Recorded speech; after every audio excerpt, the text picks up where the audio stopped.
Okay, so let's go.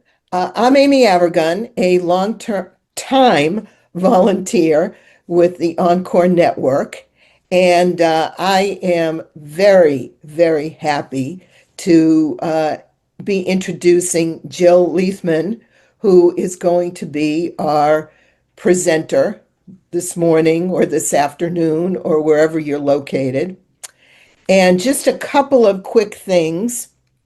We are recording, so you can decide if you want to be on the recording or not. That's up to you. Also, if you could keep yourself on mute, that would be excellent. At the same time, we do want to make it possible for people to ask questions. So here's our request. If you have a question, could you, when you put it in the chat, use the letter Q or a question mark in front of it? I'm going to be monitoring the chat, and periodically we'll probably stop and say to Jill, how about this? So I think that's all the kind of upfront information. And Jill, do you want to introduce yourself? Tell us a little bit about who you are, why you're doing this. That would be great. Thanks, Amy.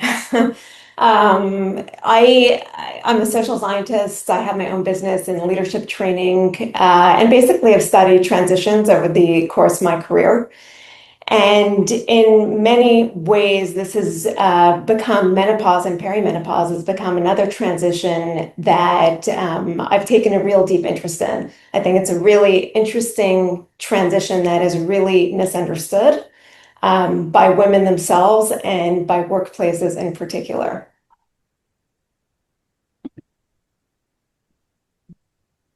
You ready? I'm ready. Are you ready? We're all ready, aren't we? Okay. Yes, let's go for it. So I'm using two screens that have not been cooperating with me, so I apologize if I'm not looking directly at you guys, but you don't need to see me. You actually really need to listen to the information.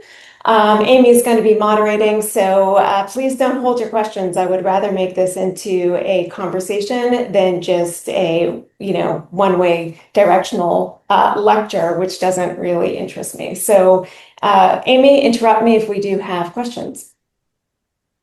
Will do. So, thank you. I want to start today with a question. And I'm curious to know how much you feel you understand about perimenopause and menopause.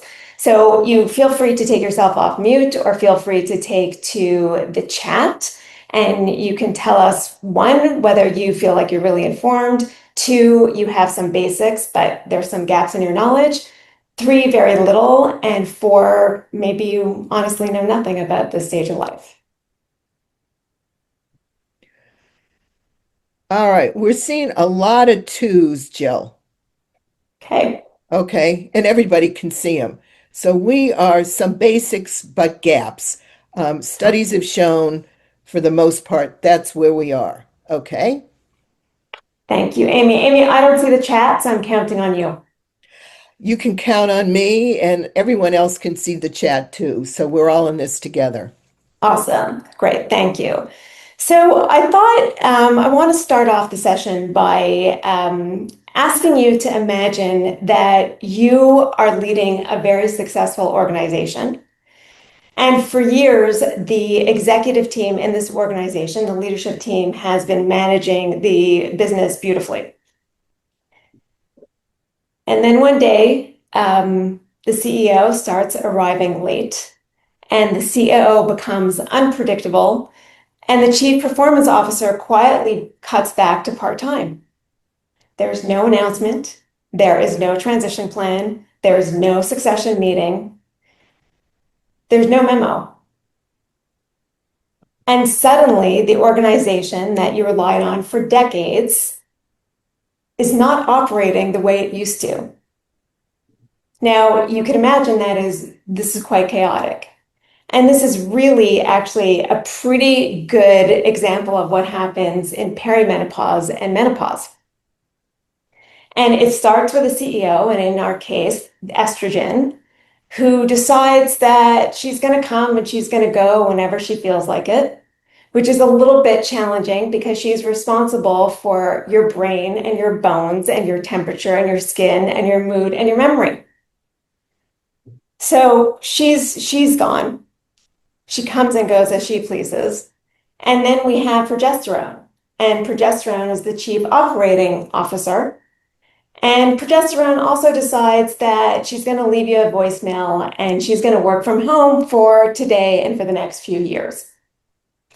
Now, this is a little bit disconcerting in and of itself because progesterone is actually what keeps you calm. It's what keeps the organization function. It's what keeps the organization functioning in an organized manner without the chaos. And so when she chooses to work from home, all of a sudden everybody's anxious and we're having a great difficulty getting a handle on the stability of the organization. And then lastly, you have the chief operating officer, the chief performance officer, sorry. And the chief performance officer actually is this powerhouse that really functions to motivate everybody, that drives everybody, that they're the ones that motivate everybody.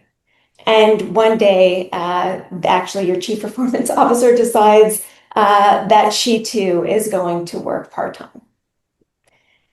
And the worst part is, as I said before, nobody actually told you that this was going to happen. You didn't get a memo. You didn't know that this was going to take place. And all of a sudden, you are in this think of it as a reorganization almost of the organization. And it's messy and it's challenging and it's difficult. And that's not because the leadership team doesn't know how to run the organization anymore. It actually happens because the leadership team no longer knows how to communicate with one another. So, as the leadership team begins to change, the effects actually ripple throughout the organization. And because hormones influence so many aspects of the system, what tends to happen from think of it from sleep to energy to joint pain, everything is chaotic. And if you don't know what's happening, if you don't understand that that the symptoms, like take for example, one of the most common symptoms is brain fog. If you don't understand that when you walk into a room and you don't remember why you're there, if you don't recognize that that is actually normal, or if you try and speak and you're having difficulty finding words that you never had a challenge finding before, then it's easy to assume that this might be a cognitive decline. It's easy to assume that maybe this is an age-related change in your cognition. And if you start defining these symptoms, if you start assigning meaning to these symptoms, such as, I'm in cognitive decline and I'm feeling tired and this just must be what aging is like, then it's actually going to influence your confidence. It's going to influence how you feel. It's going to influence the choices you make. And if you come to believe that this is just what midlife is about, and these are changes that you have to live with, which, by the way, a lot of the times health practitioners do tell us, welcome to midlife, there's nothing you can do about it, then many of us just come to believe that this is midlife and we just have to learn to live with these symptoms and with this situation. So what I want you to understand, or what I want you to think about, is I want you to understand that the story you are telling yourself is going to influence the choices that you make. And if you're someone that is going through this transition, instead of thinking about what is wrong with me, I want you to start asking a very different question, which is, what is happening to me? And when we ask that question, we can make very different decisions about our health, about our well-being, and about what comes next. Now, before we get into the menopause transition and the details of it, I just want to make sure that we understand that we're all on the same page, because a lot of people actually have never even heard the word perimenopause, and a lot of people think what perimenopause is what menopause is actually perimenopause. But I want you to think of it as perimenopause is the reorganization. So it's the time in which your hormones are actually fluctuating. So we see swings in testosterone and progesterone and especially estrogen. And this is why you might feel like yourself one day and feel not like yourself the next. It's because your hormones are actually fluctuating. Now, some lucky people are in this phase for a few months. The majority of us will spend about 4 years here, but it's not unheard of to spend upwards of 10 years in perimenopause. The handover comes the day in which it's actually a single moment. Menopause is a single moment, and it's actually really determined when we look back. And it's a time when it's been 12 months since your last menstrual period. The average age of menopause in North America is around 51. And postmenopause is the new normal, what we will call the new normal, and it's every day after menopause. That's what it is. So we have this transition that starts with the reorganization, then we hand it over, and then we have this new normal. And it's very, very helpful to situate yourself in, if you are going through this transition, it's helpful to understand, am I in menopause? Am I in postmenopause? Am I in perimenopause? Because the symptoms, for the most part, are actually different. Now, while the brain and the body actually in menopause do come to a more stable place, you can still actually have some symptoms. The predominant ones are the vasomotor ones, where you have the hot flashes and the night sweats. So that can actually still happen when you're in menopause. But for the most part, hormones tend to stabilize once we actually reach the menopause stage. Amy, any questions? Not so far. No, we're captivated. Keep going. You're captivated. So I'm going to test your knowledge again. So, myth or fact, menopause only affects people over 50.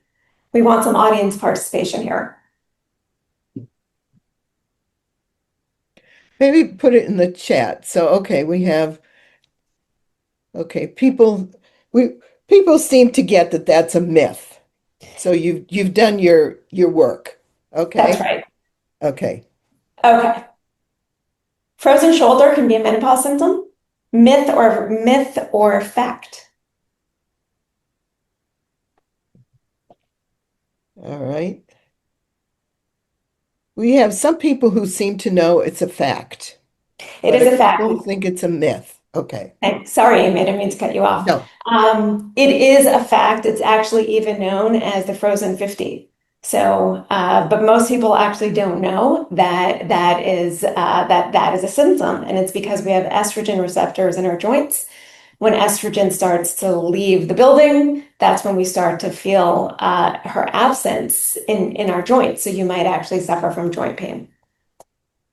There are over 30 recognized symptoms of menopause, perimenopause, and menopause. Myth or fact? People seem to know that that is a fact. There's actually 48 now identified symptoms in this transition. And the average person sees 4+ providers before diagnosis. Myth or fact? All right. We have some people who clearly have seen at least four providers. They seem to know that's a fact. So my guess is that if you have seen 4 providers, this has probably been a very frustrating experience for many of you, which happens to be a very common experience for most women living in North America. So our practitioners, unfortunately, don't get good medical education when it comes to menopause. This is changing, but there's about only 31 programs that actually incorporate this transitional period into obstetrics and gynecology. in North America. So you could imagine where that leaves your general practitioner if your specialist has not been informed about this transition. So it can be really difficult to tease apart what's going on. And most people will be, the challenge with this transition is that most people will be seen by different practitioners, told different things, and then they're treated for specific issues. So maybe you're being given a sleeping pill because you're not sleeping. Maybe you're being given, you might even be given an SSRI for depression when you might fare better actually on hormone replacement therapy if that's an actual option for you. The other symptoms, and I'm not going to post all 48, but crawling skin, dry eyes, ringing in the ears, heart palpitations, brittle nails, electric shocks, sudden rage. Some people rage just tends to overtake them. Vertigo, burning, body odor, and itchiness. So these are some of the symptoms that people rarely connect to actual changes in hormones. Now, if this quiz taught you anything, or the symptoms that might have been surprising to you, if it might have left you realizing that there's a tremendous amount that we actually don't know about this transition. And it's important to understand that a lack of understanding, it doesn't only affect women. If you yourself might not be understanding what it is that you're going through, but think about the people around you, right? Your families, your partners, your colleagues, maybe your leading employees. Your employees might not understand what's going on, what's going on with you. And ultimately, this can affect everybody. It can affect the entire organization. And that's why this personal issue it's not just personal, it's also organizational. And it matters because it's costly. It's costly to organizations. In the United States, it costs the US $26.6 billion in annual economic impact. In Canada, it's a little less so, but we also are fewer people in the population. It costs us 3.5 billion.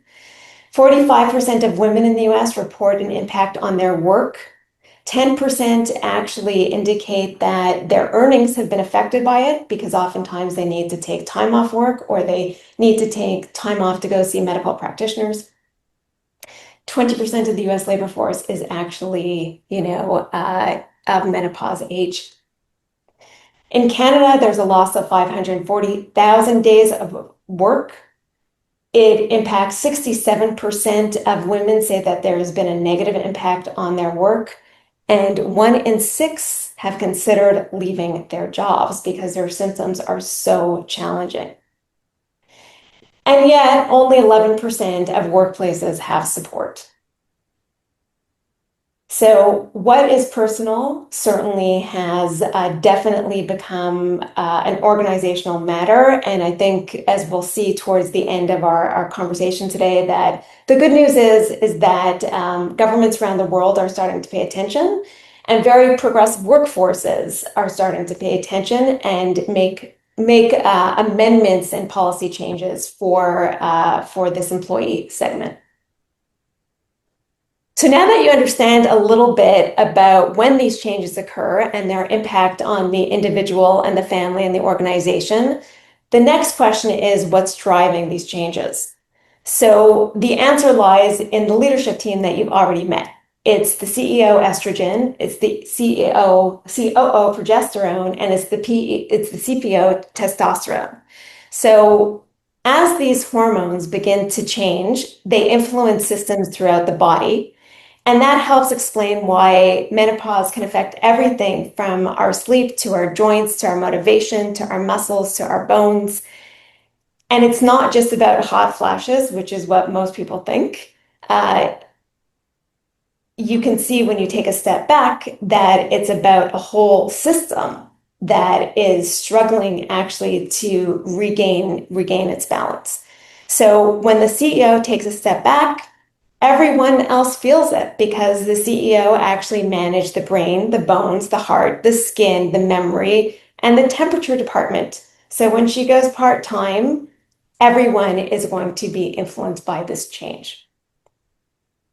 In terms of progesterone, as I was saying before, what we do see is we see that a number of women who perhaps have never suffered from anxiety, all of a sudden they feel incredibly anxious. And one of the reasons they feel anxious is because progesterone actually starts to decrease. In fact, progesterone starts to decrease sooner than estrogen. And this is a hormone that it's a hormone that actually makes us feel calm. It's also a hormone that's responsible for sleep. So once it starts to decline, it influences our ability to sleep because we no longer have progesterone in our system. So it becomes much more difficult to fall asleep for many of us, and it becomes much more difficult to stay asleep for many of us. And so they say that, we can often form a committee at a community at 3 o'clock in the morning and have a meeting because so many women are up at that hour and struggle to actually get back to sleep. And the reason again being is because progesterone is decreasing and is on her way out. When it comes to testosterone, the CPO, if you've ever felt yourself, if ever you're this person that's ambitious and motivated, and you have drive, and all of a sudden you just don't care, a lot of that has to do with testosterone. And testosterone actually has been leveling off over time. And so testosterone doesn't just leave. Testosterone makes a gradual departure, and this departure starts to happen in our 20s. And by the time we hit 50, we have half the amount of testosterone that we did prior in our 20s. A lot of women, actually, a lot of people don't realize that a lot of people assume that testosterone is a male hormone. It's unfortunate that we have labeled these hormones, it's unfortunate that we've genderized them, that we've labeled estrogen, female, and testosterone male. It's not true. Men and women both have estrogen and testosterone. And so when testosterone starts to decline, we start feeling it we see it in people's sense of motivation and in their drive. Any questions, Amy? No, we're just moving right along with you. Okay. So, it's when you step back and you look at all these hormones together, one thing becomes very clear. They're not simply reproductive hormones. They're not simply sex hormones. They're actually body hormones. And if they play such an important role in our lives, then why has HRT, hormone replacement therapy, become so controversial? So some of you might know that there was this study that was conducted over 20 years ago called the Women's Health Initiative.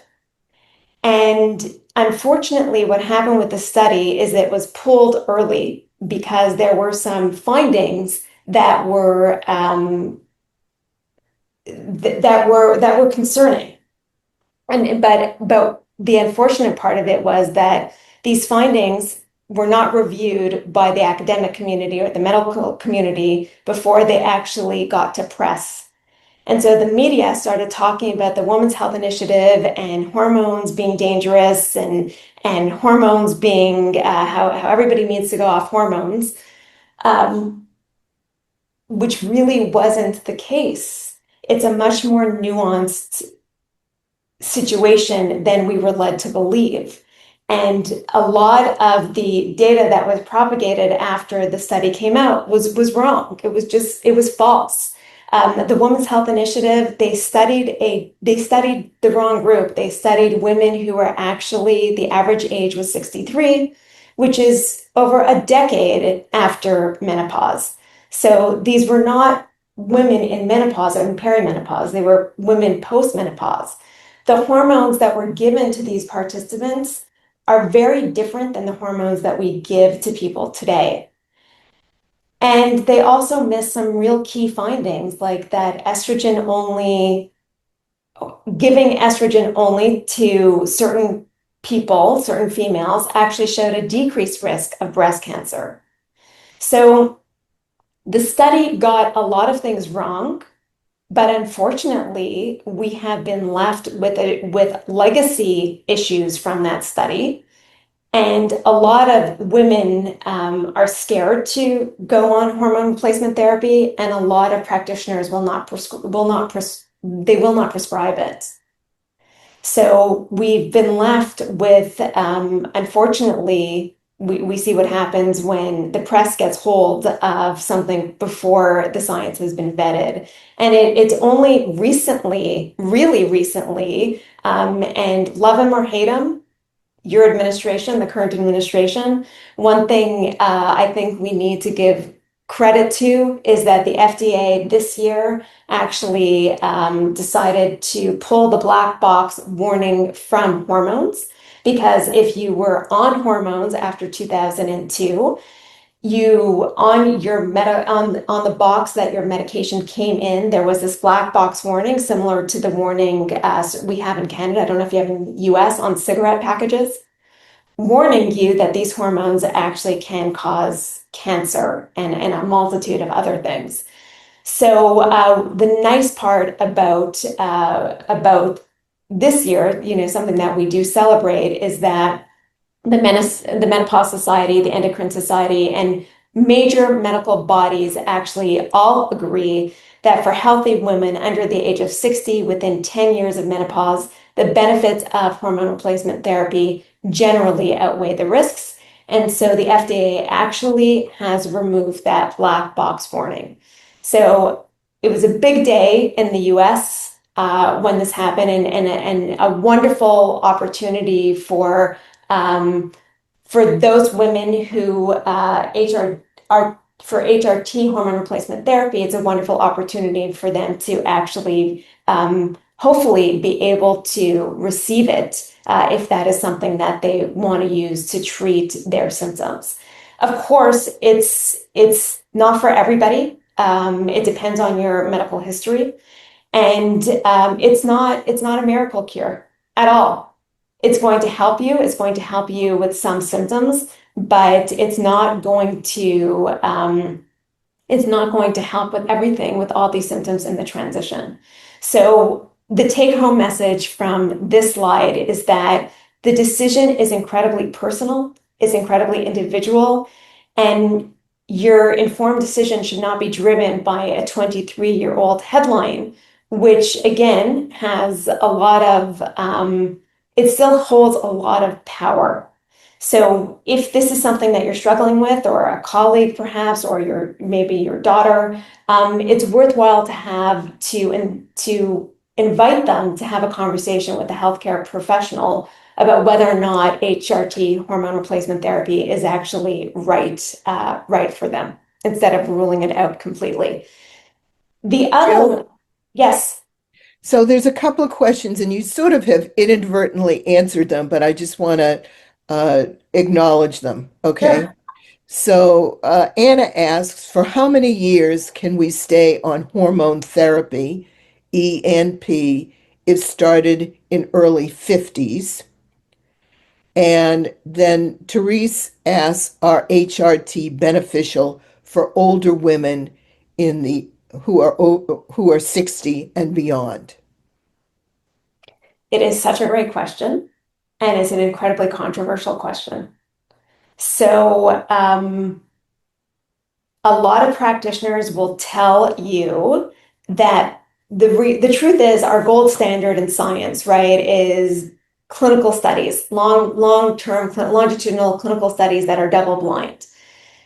Unfortunately, we don't have those studies. We have a lot of other studies, and we have a lot of smaller studies. And so practitioners, from urologists to gynecologists to general practitioners, practitioners who actually see women in their practice, some of them will tell you that yes, it is safe for women over the age of 60 to be on these hormones. But many will still tell you it's not. So the conventional wisdom if you go to the Menopause Society, um, you will see that it says that it's not advocated for women, I believe, over 60. So but I would highly suggest you speak to your practitioner because again, there are many practitioners that do feel as though while we don't have the gold standard of research evidence to indicate that women can benefit over the age of 60, there are others who feel as though women can benefit. If you're really interested in knowing more, then I highly suggest Kelly Casperson's work. She's a urologist, and her latest book is called The Menopause Moment. And she believes that it is a possibility. But I just want to be clear, and I don't want to dispense medical advice because I'm not a doctor, medical doctor. Um, I think you should have a discussion with your practitioner about it. Amy, I'm forgetting. This is the symbolic of my perimenopause brain. I'm forgetting what the second question was. Well, but one question was for how many years can we stay on hormone therapy? E&P started in early 50s. You answered that, and then the second question you answered both of them. Are Okay. HRT beneficial for older women who are over 60 and beyond? So you covered it, Jill. Thank you. I should say this. So this is where things get really interesting because in the menopause, when you're in menopause 60 and over, you experience different symptoms. That could do with bladder, that could do with dryness. There's a series of symptoms that once you get into menopause that you might be experiencing. So you might not take systemic estrogen, which is think of systemic estrogen as a pill, as an oral pill. But what has had quite a lot of research behind it, and more practitioners are open to it, is taking something that is localized. So localized could be estrogen it could be a patch, it could be a cream, things of that nature. And in that regard, actually, again, it goes, Kelly Casperson in her book speaks at length about this. Women who suffer from a variety of issues in menopause do actually see a lot of relief with localized estrogen. So I would do my research. And again, Kelly Casperson is a really good person to. She's credible. So I would certainly seek out her blogs and her book because she speaks to a lot of this for women over 60. I think you just answered Jolene's question. Is there a way to naturally get hormones? I think you just talked about that. And Rosemary is asking, uh, she didn't get your response and how long women are recommended to stay on HRT once started. I think it's about a decade, Okay. approximately a decade. Okay. Again, it depends who you follow. Some like Kelly Casperson will tell you that there are no consequences to hormones. Other practitioners will tell you we don't know. So I would say do your homework and have an informed discussion with your doctor about this. The other really nice thing about Kelly's book is that you have to be cognizant about how you have this conversation with your healthcare practitioner. Unless let's say they're specialized in menopause. A lot of doctors can become very defensive about this area and they'll shut down the conversation very quickly. So Casperson actually, she in her book, she talks a lot about how to approach your doctor so that you can have an open conversation about menopause and about what you're experiencing in a way that they don't feel like they're being attacked, and in a way that you're just indicating that you're interested, you're advocating for yourself, and you want to know. You can. She says, you can tell your practitioner, you've been reading some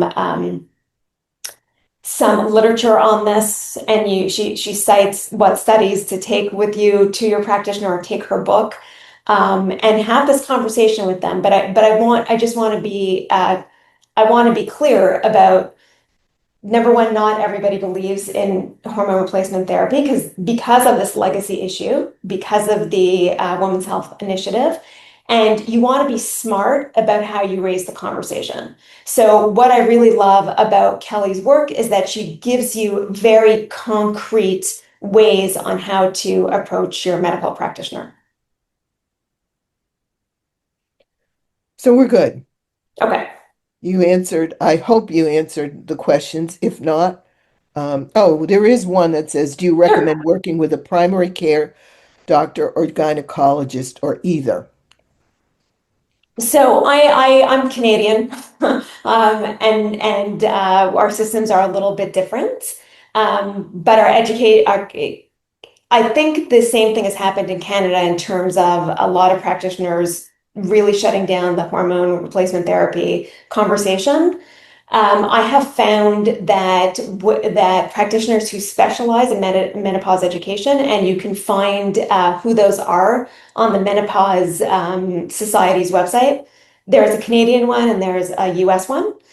I think if you go to somebody who's informed, you don't have to advocate as much because they are advocates and they are familiar with the evidence and with the research. And so I think it becomes a much easier conversation to have, and one where they're open to having this conversation where they won't shut it down so quickly. So that has been my experience in Canada.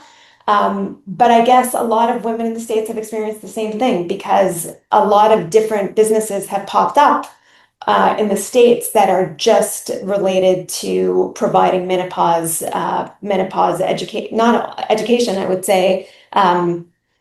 They specialize in menopause treatment across the United States. So we do have a handout for you, and I have a number of listed places that you can go. But if you don't want to wait until you get that, then I would suggest go to the Menopause Society, and there should be practitioners on their website. Okay, ready. Keep going. Okay. So before today, did you believe hormone replacement therapy was dangerous? One, yes, I thought it caused cancer. Two, I wasn't sure. Three, I knew the study had flaws.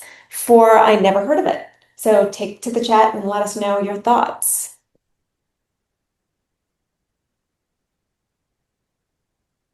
All right. So we had uh, a lot of people did recognize that the study had flaws.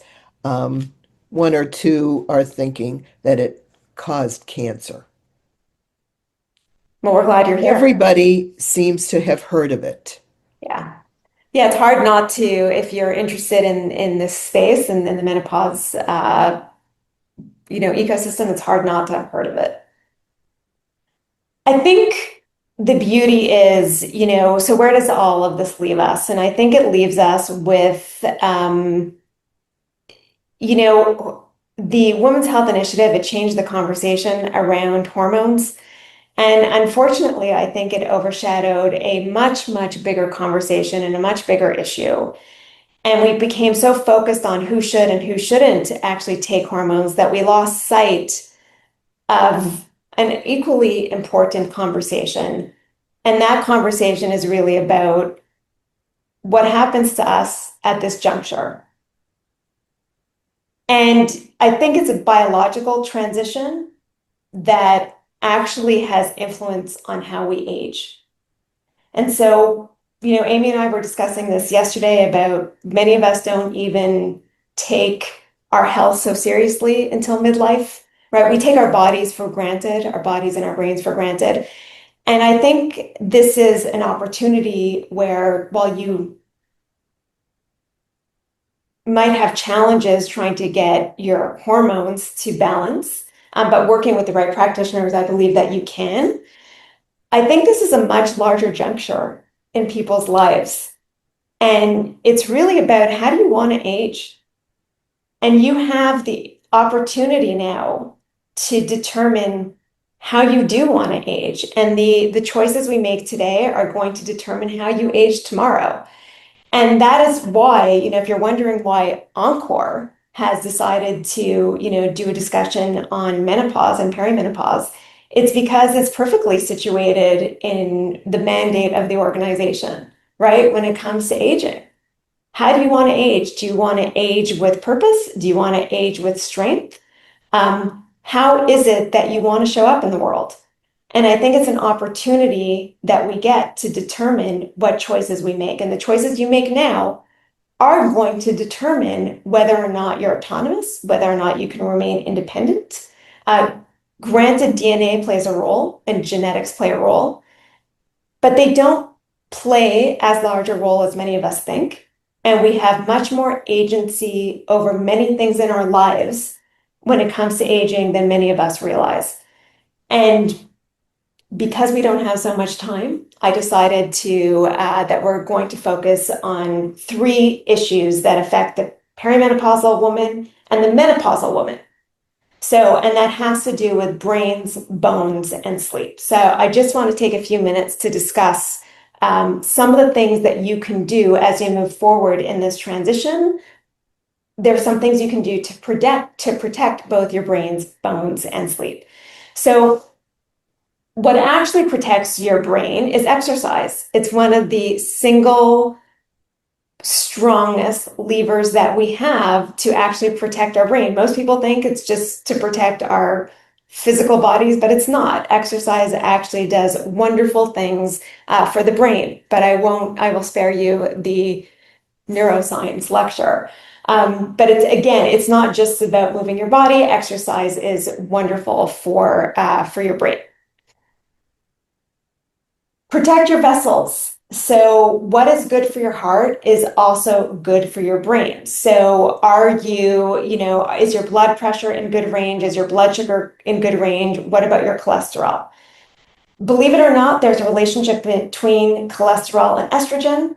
And so if you're somebody who never had any issues with cholesterol, but all of a sudden you see your bad cholesterol climb in perimenopause and menopause, that is unfortunately due to the fact that estrogen has left the building. So it could have nothing to do with your diet. You might be eating the same way that you've eaten your whole life, but that hormone actually has an influence on cholesterol.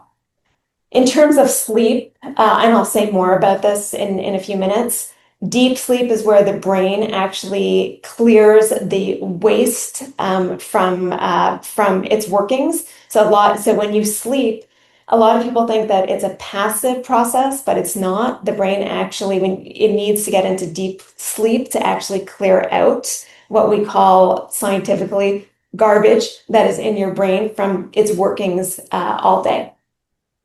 And again, I want to loop in the Encore network again here because they do such a great job of this. One of the best things you can do for your brain to stave off dementia is stay cognitively and socially active.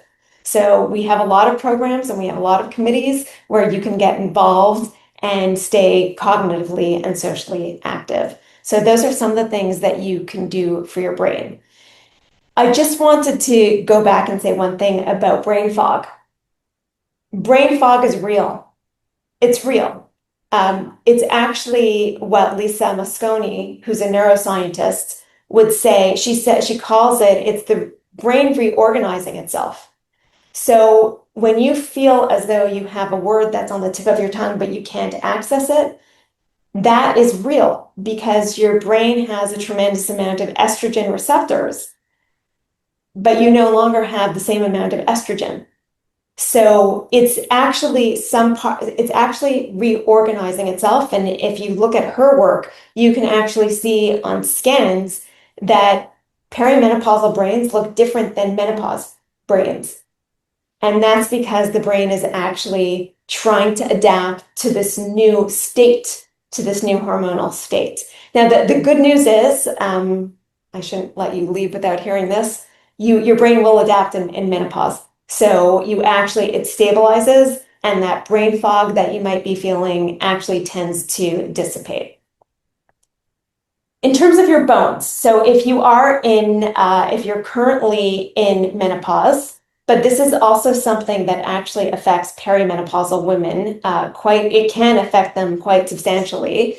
But for those of you, if you're beyond that phase of the transition, then something you want to think about is, how do you protect your bones? 1 in 2 women over 50 have an osteoporotic fracture in their remaining lifetime. We lose bone up to 2% of bone density a year, and that actually escalates as you get closer to menopause. And you can lose close to 20% of your bone density across the transition itself. Now, we instead of losing bone, and then bone, actually, what a lot of people don't realize, it's a living organism, and it rejuvenates itself. In fact, the story behind bones is fascinating. And I would encourage you to pick up Wanda Wright's book called, I believe it's Unbreakable. It's a really interesting book about bones, about what bones actually do for us. So what we don't want to do is, we don't want to lose the bone and then try to rebuild it. That's really, really difficult to do. You want to prevent the bone loss. You don't want to try and, you can build bone, by the way. A lot of people don't realize that, but you can build it, and you want to do that with, it has to be done with strength training and resistance training. So some of the things that you can do to protect your bones is resistance training. And even if you have been diagnosed with osteoporosis or osteopenia, resistance training and lifting weights has actually been shown to be safe. It is safe for women who have these diagnoses to actually lift weights. You might want to do it under the supervision of a trainer. But a lot of women will shy away from it, thinking it's going to make their bones worse, when in fact that's what's actually going to protect the bone that you have. You also need fuel, right? If we're going to rejuvenate our bones, we need enough calcium, vitamin D, and protein. Interestingly enough, hormone replacement therapy has been approved for osteoporosis. So it can be prescribed for women who have osteoporosis, but you should know that protection fades within a year of stopping HRT. So we don't want to leave it to hormone replacement therapy. You might want to use hormone replacement for protecting your bones, but it should not be your only line of defense. You should also be doing strength training. We also want to balance our lower bodies, to really concentrate on our lower bodies as well, to prevent falls and fractures. And of course, some of the biggest bone robbers are smoking and alcohol. So keep alcohol in moderation, and stop smoking if you're currently still smoking.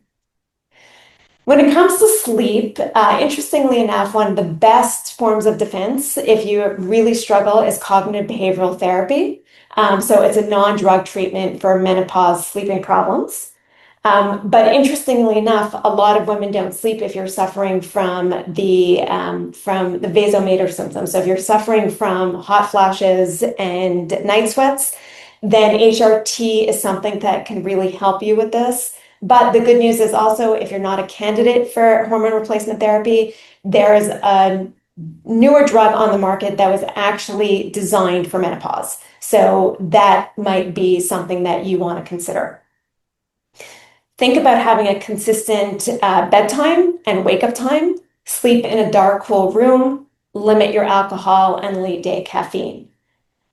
Another thing that you can do easily is get out into the morning sun. So when you get outside, you can do it near a window, but it's really best to do outdoors. And that's for all of us, not just women. But the reason why you want to get early morning sun is because it's going to reset your circadian rhythms. It's going to reset your biological clock, which is going to tell your body when to go to sleep, when to wake up, and when to go to sleep. So believe it or not, when you get proper sun in the morning, it actually influences your sleep at night. So, Jill, can you say a little bit more by what you mean by the cognitive behavioral therapy? What's involved with that? So there's some apps and there's some programs. You know what, we before we Doug, before we send out the handout, I will update it with some sites for the CBT. It's CBT is a therapeutic intervention on how to calm your mind. A lot of it has to do with your thoughts, how to calm your thoughts in order to allow yourself to, in this case, get into a sleep mode. In regular life, it could be for anything, but it's really designed to work on your beliefs and your thoughts and to learn how to bring the anxiety down. It's probably not the best explanation of CBT. Is that clear a little bit? Yeah, I think if you send references, people can then do their own homework. Because there's actually been a few programs, I believe, designed specifically for menopause, CBT for menopause. So Okay, I will okay. send that along. You have I think 5 minutes. I So, what do you know. want So to I tell want us? to. I think the real exciting. I just want to say a few things about globally where we're going and why this is such an important talk. Obviously, you're here, so we don't need to convince you. But the real interesting thing is that we are now seeing both workplaces and governments um, really start to put policies in place when it comes to menopause. And you should be, those of you that are American, should be very proud of the fact that Rhode Island became the first state in 2026 to mandate workplace menopause accommodations. What's really exciting about that is that 16 states have followed suit since. So believe Rhode Island, it's been written into law. Virginia has followed, and there are bills in place in the remaining states. So we are seeing things change. If you want to look at very progressive countries, UK is one of the most progressive countries as well in this space. Ireland follows suit. Ireland actually offers HRT for their entire female population for free. So I think what's fun and really exciting about this space is that we're seeing countries as well as companies start to change their policies in order to accommodate women in these stages of life. So I want to leave you with an invitation. And I want you, my hope for you is that the conversation doesn't end here. I hope that you keep on learning about this, especially if you're in menopause. Something to think about that most of us don't think about is your bones. I didn't say this, but it's worth taking an extra 30 seconds to say. In the United States, I believe you are covered for a bone density exam at the age of 65. The experts say do not wait until 65. It's too late. You want to do it, it's in your best interest to just pay out of pocket to do it, to get a bone density exam, to see where are you at? Where are you starting from? Because we don't want to get to the age of 65 and see that you have osteoporosis. We want you to know what you're dealing with before you get to the age of 65. 65, again, what I was saying before, now you're trying to reestablish bone, which is much, much harder than preventing its loss in the first place.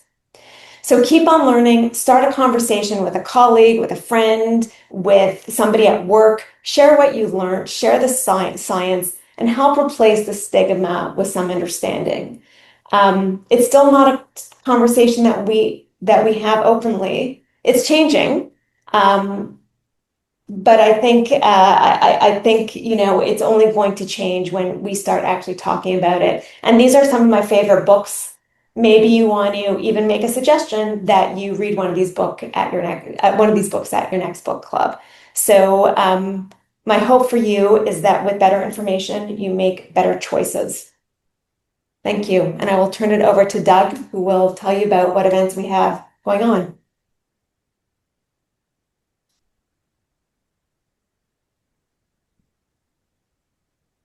Okay, helps if I unmute. Thank you for a very informative presentation.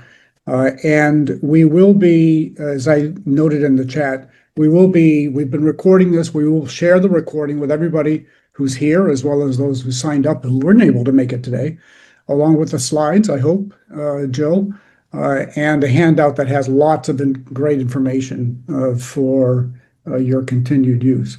And I would remind any of us who are coaches or advisors or work with people at this stage of life that this is important information to convey to your clients and members and customers as well. I do want to call your attention to a workshop on July 30th. Age bias affects millions of experienced workers, and but rarely gets any kind of serious attention on the campaign trail. And this is despite the fact that age bias has serious implications for employers, for workers, as well as our economy. And there have been bills in the U.S. That have stalled in Congress to deal with the impacts of age discrimination, both in terms of workers as well as job seekers. So if you care about this issue, and we hope everybody does, because it's one that affects everybody at this, or many people at this life stage, join us on July 30th for a workshop that will talk about how you can play a role in terms of engaging candidates for political office in conversations around age bias. Janine Vanderberg, whom many of you may know, will be leading that workshop, and you can find information on our website, encore.org, encorenetwork.org, sorry. And we will be providing information about how to sign up in a follow-up email that will come out probably later this week, that will include a recording of today's program, as well as the slides and handout information, as well as I mentioned. So with that, thank you again, Jill. Thanks, Amy. And thanks to all of you for being a part of today's discussion. We hope you all have a wonderful afternoon.